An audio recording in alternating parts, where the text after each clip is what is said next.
This is The Allusionist, in which I, Helen Zaltzman, should have checked language's label before putting it through a hot wash. We'll be departing from the renaming series for the next few episodes. Got Death and Eurovision coming up, but then we'll be back with the renaming after that. But this episode still fits with the telling other stories theme, so did I break my own series or not? Who's going to adjudicate this? I guess me? I'll get back to me on that. Content note, this episode discusses the enslavement of African people. On with the show.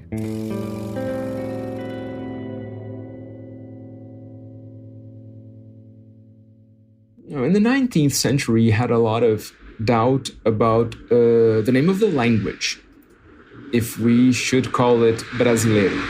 Huh. Yeah, and there is even a long period in which official documents in Brazil kind of avoided, they dodged the issue, and they used only expressions like the national language, not to touch into the problem. People up to this day ask me, should we change the name of the language to Brasileiro? And I answer them, this is not really the most important problem we have right now. And it's probably too late for that. My name is Caetano Galindo, and I'm a university professor. I teach historical linguistics and also a translator. And welcome back to the show. It's been a while. Thank you very, very much for the invitation. I love being back here. Caetano talked about translating the podcast The Memory Palace into Brazilian Portuguese on the episode One to Another. And he's just released a new book about the history and present of Brazilian Portuguese.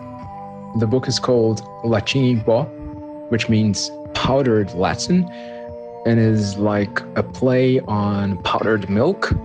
Both things sound kind of alike in Portuguese, but most importantly, the title comes from a song called Língua. Língua means both tongue and language in Portuguese. And it's a song by Caetano Veloso, which is one of the true giants of Brazilian music, and the guy who inspired the choice of my name. So it's kind of a nice way to pay him back for that.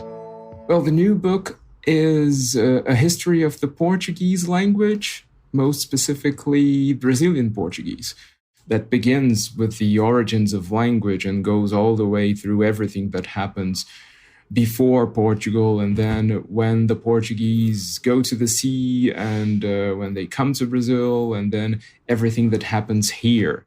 Well, no biggie then. No. Just tracing things from the beginning of human existence. Yeah, pretty much. And then one of the biggest languages in the world. Not much for you to tackle. Yeah. I'm kind of obsessed with this idea of getting linguistic knowledge to a wider audience, which might be familiar to you as an obsession. Seems like a weird thing to do with your life, but all right. When we look at the history, like from afar, it seems like, yeah, the Portuguese came here and now we speak Portuguese, but it was not really like that. First of all, they took it slowly with the idea of occupying this land and deciding how they would do that. What happened in Brazil was, in a way, new to the Portuguese. They did not have a huge experience with colonizing properly and exploiting, like agriculture, for instance. And it took them a long while to do this in Brazil. When they were only picking things here, like Brazil wood and things like that, there was not really a need for a very intense presence in here and for a very intense ruling of the land.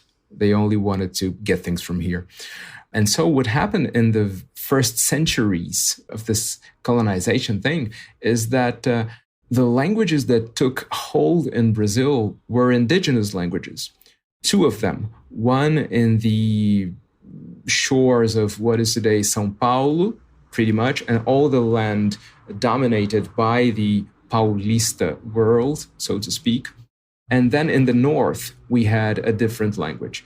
Those languages were popularized versions of indigenous languages, of local languages. They were called general languages, línguas gerais.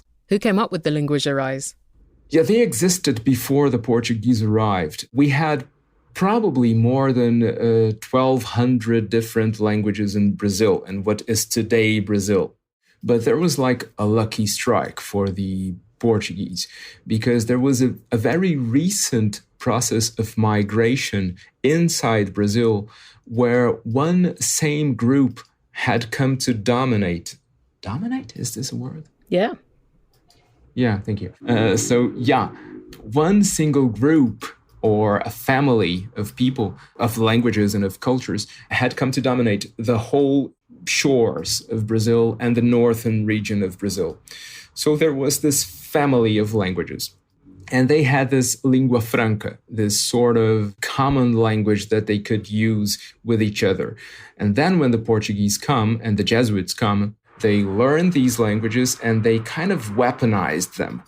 They used them to convert those people and to get in touch with that reality. They realized that this is very powerful as a means of contact. Instead of trying to teach Portuguese to thousands of natives, they go, yeah, half a dozen of us can learn that language and then we can talk to them and change them around and everything. Eventually, though, Portuguese became mandatory. The colonizers had got their use out of the lingua gerais, and now the locals were forbidden to use them. And those languages came to be prohibited and persecuted and pretty much extinct from the middle of the 18th century, when things changed, when the exploitation of the colony changed with the gold rush and then the agricultural rush with coffee and sugar. Portugal realized that they had better take hold of the colony. There's a series of laws that is passed to kind of unify the colony and the government and the religion and schools and even the behavior of the indigenous people and the Brazilians. Like, you have to wear clothes and you have to speak Portuguese. There were penalties to people who spoke a lingua geral in school, for instance. Even in the 20th century, I've listened to indigenous people my age that remember the fact that they should not speak their languages in a major city, for instance, because that was frowned upon. That would brand them as not Brazilian. We have one country today, very big, but we came very close to having two countries. And for most of the time that the colony was run by Portugal, they ran it as two different colonies, one in the north and one in the center and south. And the process was different in the two regions. The north has a very different demographic reality, a very intense presence of the indigenous element for the very simple reason that the white man was not able to get to them because it's very hard to access those regions. Even today, they speak one of those linguas gerais, one of those general languages. It has not died there. It has lived through everything because it could find places to hide. For instance, this language, which is called Nhengatu, which means good language, is today the official language of a city in northern Brazil. And this city is the size of Bulgaria. And it's the third largest city in Brazil. So you get to have an idea of the kind of proportions we're talking about here. How did they make all these people in this enormous now one country speak Portuguese? Like, how do you go about instituting that? Not that I'm planning anything. Okay. You never know. You guys have a past. Oh, God. Yep. Yeah, because it's like improbable. It's like, right. Yeah, it shouldn't have happened. Yeah, because they didn't have like language learning apps then. No, and no schools. Brazil had like a very slow trajectory of getting people to learn to read. So this was not a school thing. This was not a religious thing because the Catholic Church was all for the lingua gerais, for the general languages. If there is like one key element to why everyone began to speak Portuguese here, and why we speak a relatively uniform variety of Portuguese in this country is the enslaved African. Because those guys had no choice. They had to learn this one language. And they moved around quite a bit as the economy changed and we stopped growing sugar cane and began growing coffee, and the gold rush ended, and et cetera, et cetera. Those guys moved around. Those guys probably were like the leading force to drive Portuguese inside the country from the shores, from the beaches to the deep Brazil.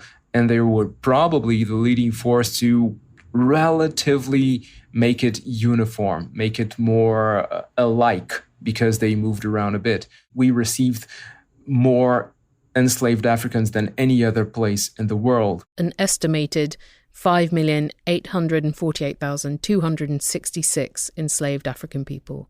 Or at least that is thought to be the number of enslaved African people that was still alive when they got to Brazil. We were one of the last places on earth to stop enslavement. Brazil didn't outlaw slavery until 1888. So this is like the terrible, and I almost say lovely, irony in the fact that this place probably owes one of its more characteristic traits to that population.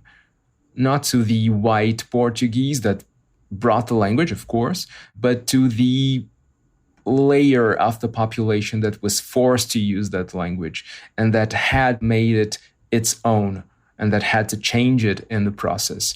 I always tell students that we sometimes have a problem when we try to translate something that is African-American vernacular, because we don't have an African-American Portuguese. We don't have a set of characteristics that point to the blackness of a speaker or of a culture. But the fact is that maybe we don't have that because that's all we have. The entire reality of Brazilian Portuguese is this African Portuguese. And so, again, you look deeper into things and you find you have to wrap your mind around a very different reality. Had those enslaved people acquired Portuguese because they were in Portuguese colonized African countries, or were they forced to learn it in Brazil? People don't really think about that, but it is very likely that part of that population came here already with a certain knowledge of Portuguese.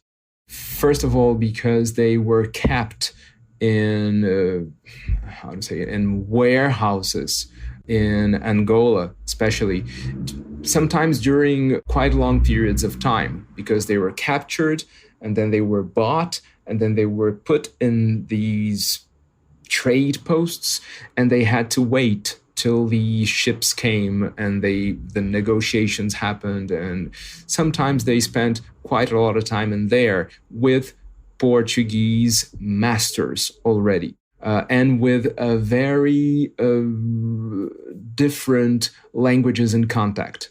They were not speakers of one and the same language. So they had no common language and they had the Portuguese already present to them. And the trip to Brazil could take 1 or 2 months, depending on where you came from. And again, you were stuck with people speaking very different languages, and you had those Portuguese masters and interpreters. Most of the time they had interpreters present. So yeah, there was some pressure that could assure that some of those people already came here with rudiments of Portuguese, but not all of them. One of the biggest distinction, even of prices, put to those people when they came here was if they could or could not speak Portuguese.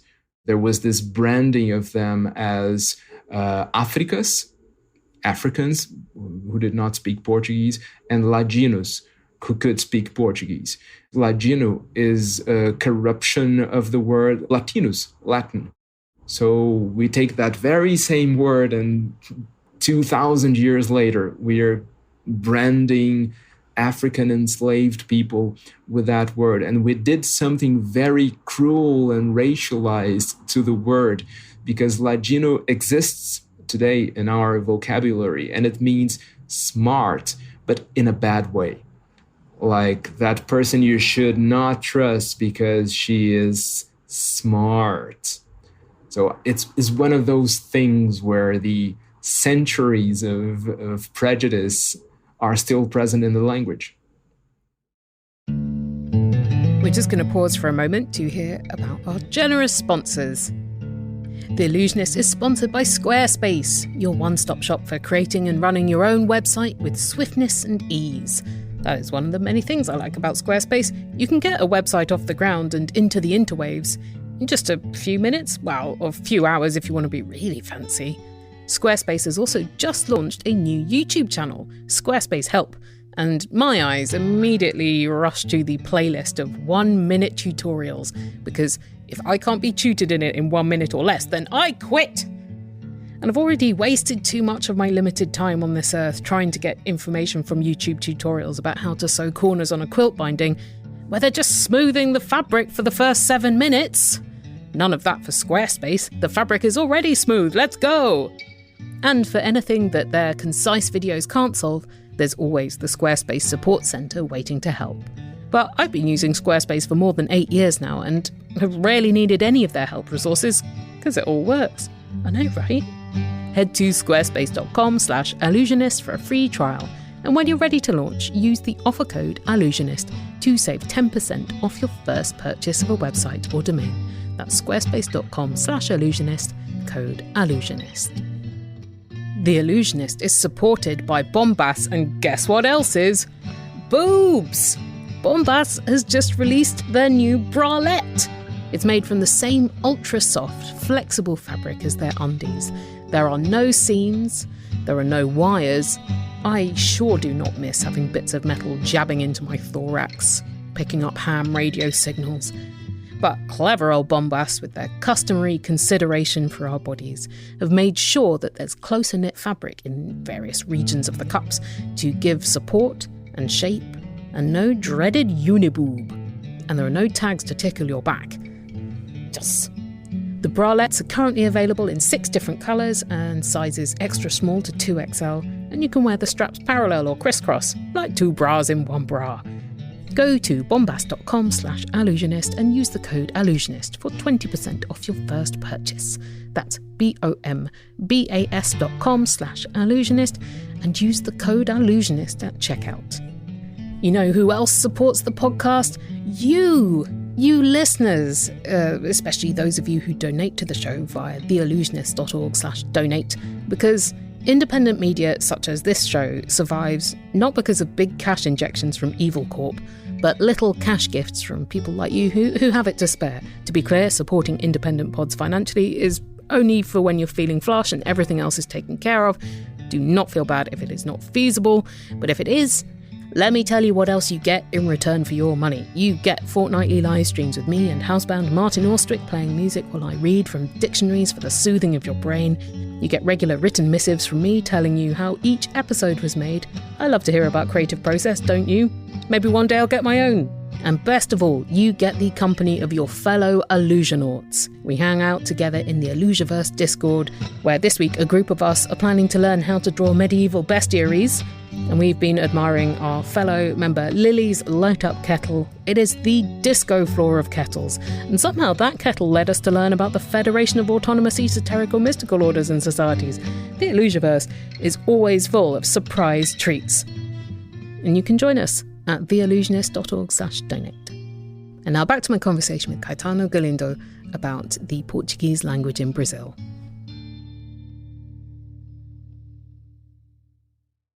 How much of the vocabulary that is in sort of broad use in Brazil now is derived from indigenous languages or different African languages rather than European Portuguese directly? Yeah, it's complicated. We do have like long lists of indigenous words, for instance, but they're pretty much all connected to names of trees and names of animals and place names.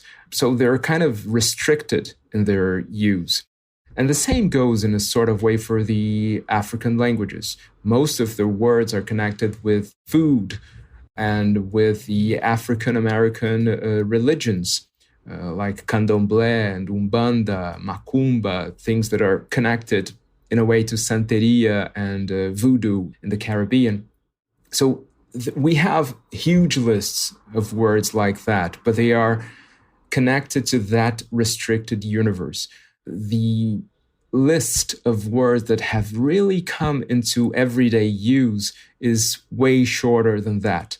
And this is one of the things that led people to believe that this influence was not that profound, because we only have this sprinkling of some words in our day-to-day language. What people didn't really see or didn't want to see is that perhaps some of the structural differences in our language have this source come from there. Does Brazilian Portuguese vary a lot within Brazil because the country is so enormous in size and people? Yes and no. There is variation, and if you are unlucky, you can get to a situation where you get two Brazilians that don't really understand themselves with a certain degree of alcohol consumption involved. But in general, there is a huge amount of comprehensibility wherever you go. There is diversity, there is variation. We love to talk about that. We love to have prejudices about that and to stigmatize people because of how they speak, of course. There is this whole thing with non-standard pronunciations and words and choices. People still sometimes lose their accent when they try to become more accepted in the big urban centers where the money is. People like to cling to different words and different habits, but of course, when they get to cling to those same 10 or 20 things, it points to the fact that the whole mass of the language has not changed. But at the same time, we have to recognize that the uniformity is kind of amazing. You can travel 5,000 kilometers in Brazil and you will still be understood whenever you get off your car. And this is unreal. You get this 5,000 kilometer line and put it inside Africa or inside, Europe. You don't even find the 5,000 kilometers. And you find amazing quantities of diversity. I mean, there's more diversity in Portugal, in a way, than in Brazil. How much does Brazilian Portuguese differ from European Portuguese? Once more, it depends. On paper, they're quite alike. There is a whole question with the spelling today. We have a unified spelling that Brazilians have championed and the Portuguese do not like, and they usually do not use. So there is this question with the spelling, but this is, of course, superficial. If you take a page from a newspaper, see how old I am, a page from a newspaper published in Lisbon or in Rio de Janeiro, you can give it to anyone and it would not be a problem. But spoken, things get to differ, especially because we have these different constructions and there is a huge difference in pronunciation. And here I have to say that the blame is on them because very weird things happened in European Portuguese after they came here. And they today have a system of, especially an absence of vowels in their pronunciation that is quite, it's not typical of Romance languages. And that makes their pronunciations very hard for us to grasp. We speak a clearer version of the language. And it does not help the fact that they are very much exposed to our language in television and music and cinema and whatever, and we are not as well versed in their variety of the language.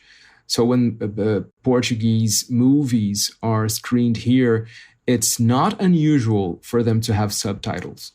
Well, the myths or the received wisdom about Portuguese language in Brazil is that, of course, we know we speak a very different version of the language, but this has always been explained to us as maybe perhaps a defect of sorts, as if we are not up to scratch speaking right Portuguese, and as if what happened to the language here was just a sprinkling of different words and influences of African languages and indigenous languages, but that had not altered like the substance of the language. And more recent work has proven and is proving over and over again that this is not really the case, that what happened here was much more violent to the language, and that we are speakers, we should be proud speakers of a new version of Portuguese that was kind of chewed up and spat out. Spat? Yeah. Thank you. And spat out by all these enslaved Africans and indigenous Brazilians, original Brazilians. And most of what we came to consider as mistakes are indeed characteristics of this process. Why do you think people feel like it's a defect? There's a racial component to it, because it is a Black language. It is an African language. Indeed, people kind of knew that. And in the 19th century, they began referring to the popular Portuguese we speak here as Português, which is kind of a good pun. Preto means black. Português. And there is this racial component, as there is the racial component with like everything in Brazilian society. And there is the fact that we have developed kind of morphological characteristics that can indeed look like a simplified version of an European language, a more, I could say, streamlined version of an European language. And people looked at it as if it was cheap, as if it was wrong, as if it was bad. Right now, I think we're in a moment where we have to rethink some of those evaluations. That's part of what we call it the complexo de vira-lata. We call it mutt complex, as we do not think of us as thoroughbreds. This is part of the thing that I think we have to rethink today. This idea that the Portuguese know how to speak it, and we are just vilifying the language and putting it down with our ignorance. Is it complicated by the fact that it is currently the dominant language in Brazil, and therefore other languages have been kind of stamped out a bit by it? Yeah, this is a pretty humongous problem, because Brazil is like an anomaly. We are a huge country where we pretty much speak everybody like the same language, and pretty much everyone speaks just this one language. This is kind of true, and this is pretty amazing if you come from anywhere else in the world. But this has also created like this myth of the absolute unity and the absolute presence of Portuguese in Brazil. And we are home to more than 200 languages here. Almost 200 native languages still survive. And we have all these languages that came with migrants during the 19th and the 20th century. And we have dialectal versions of European languages here, like the Italian, which is an Italian dialect that is an official language in some cities in Brazil. And some German dialects are present here and have also been made official languages of cities. So this is another thing that is turning. People stopping with this idea that we have to idolize the absolute unity of Portuguese and the presence of Portuguese in Brazil, and remember that we have this immense wealth of different languages and different persons in this country. We do have lots of Brazilians that do not speak Portuguese and that maybe even resist the idea of learning Portuguese. We are in the middle of a humanitarian crisis in northern Brazil with the Yanomami. And most of the Yanomami people are not speakers of Portuguese. And we are now seeing in television, like every day, those local leaders speaking. They have wanted to learn Portuguese as adults because they felt they had to defend themselves. And this is like awful as an idea. And as an idea for this country that has dreamed of this utopia of all speakers of the same language. Are indigenous languages endangered there at the moment? Oh, yeah. Oh, yeah. We probably have around 200 languages left today. We have very incomplete data about these languages. But we know that the vast majority of them have less than 1,000 speakers. And most of them are, the elderly, and these languages are going to die. We know they're going to die. We have maybe half a dozen or a dozen languages with a wide distribution, but they are still very contained in those communities. There is not much being done still today for most of them. Some of them are in a different situation. We have people translating Wikipedia into Baniwa, into Tucano, into Nhengatu. But this is new. This is something that is beginning to happen with a new generation of indigenous leaders that got very well educated and are very smart in using the non-indigenous society's weapons, as they call it. And they use these weapons to the benefit of their community and their survival and their idea of language, even. They always call themselves relatives, which I find lovely, even though they're not related and they may come from different ends of the country. Myself, I'm problematic because as far as family folklore and knowledge goes, I pretty much have all sorts of Brazilian DNAs in me. So I am a relative. I am Shahua, as for what my family used to say, which is a group, a tribe that we thought went extinct in the 19th century. But then in the 20th century, we found a group of them, and they're even speaking the language. I have African enslaved blood, that's for sure. You just have to look at me.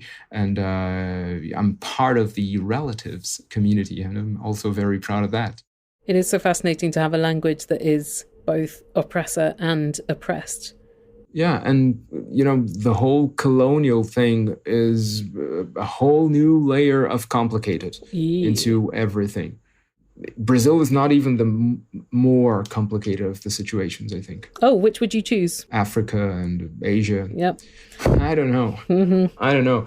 Because we have this mixed blessing in the fact that Portuguese, when we came to be a nation, was not a foreign language. We had already made it our own.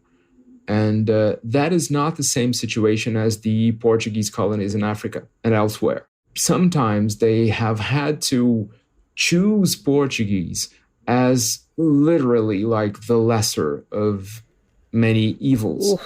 Because they did not have a common language at all. And they had to turn to Portuguese as this only way to try and unify the country. That did not happen here. For a fluke of history, for this amazing fact that the bizarrely cruel process of enslaving people and trying to erase their culture, their history, their language has enabled them to be colonizers of this new language. We took it and we made it into kind of a blessing.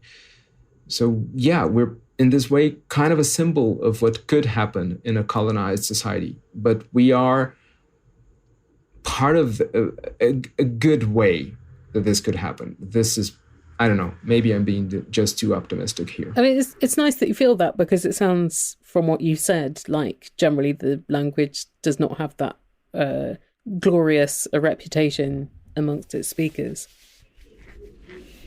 No, but Brazilians are very confused and confusing and confounding about this relationship with the Portuguese language, because it defines us. We are the place that speaks Portuguese in the middle of a whole bunch of Spanish-speaking countries. And pretty much all of us speak it. And pretty much all of us speak only this one language.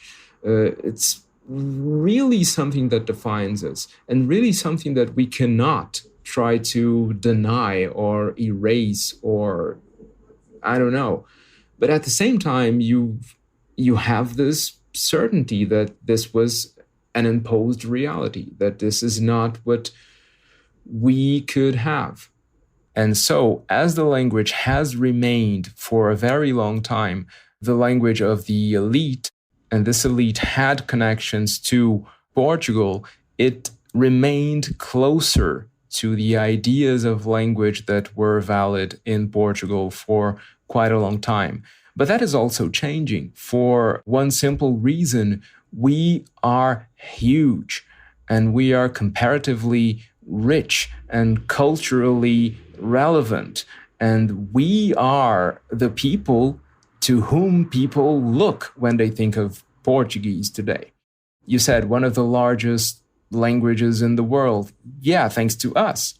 You take Brazil out of the equation, and it is probably, I don't know, the 50th most spoken language in the world. During the COVID pandemic, there was this ludicrous question where some parents in Portugal, they became concerned that their kids were going to turn Brazilian because they were watching so much television and so much online things that are always produced here, that they were using words and turns of phrase and sounds that their parents did not recognize.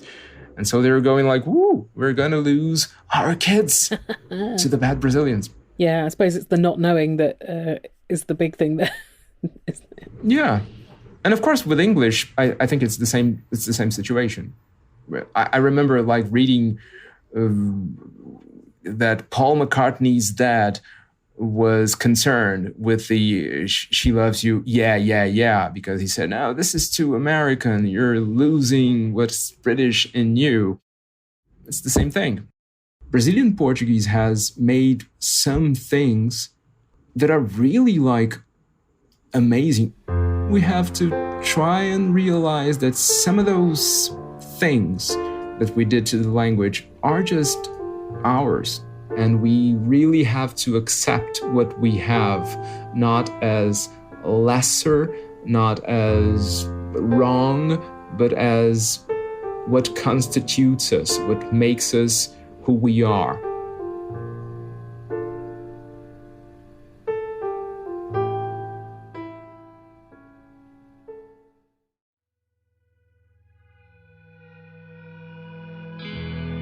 If you like a podcast and want to do something nice for it, tell one of your pod-fond friends about it, like I'm telling you now about the podcast Unwell. This multiple award-winning fiction show is back with their 5th and final season. That's right, its conclusion is nigh, and if you haven't listened to Unwell already, start at the beginning. I mean, you wouldn't just start a novel 80% of the way through, would you? Would you? Come on, what are you doing? But if you start at the beginning, then you can be caught up for the final instalment of this beautifully made, quite delightful, rather eerie Midwestern Gothic story of a family boarding house in small-town Ohio. Listen to Unwell in the pod places and at unwellpodcast.com. Your randomly selected word from the dictionary today is loco-restive, brackets, lamb, close brackets, adjective, staying in one place, humorously modelled on locomotive, from Latin restare, to stay still. Try using loco-restive in an email today. This episode was produced by me, Helen Zaltzman. The original music is by Martin Austwick of palebirdmusic.com and the podcast Neutrino Watch.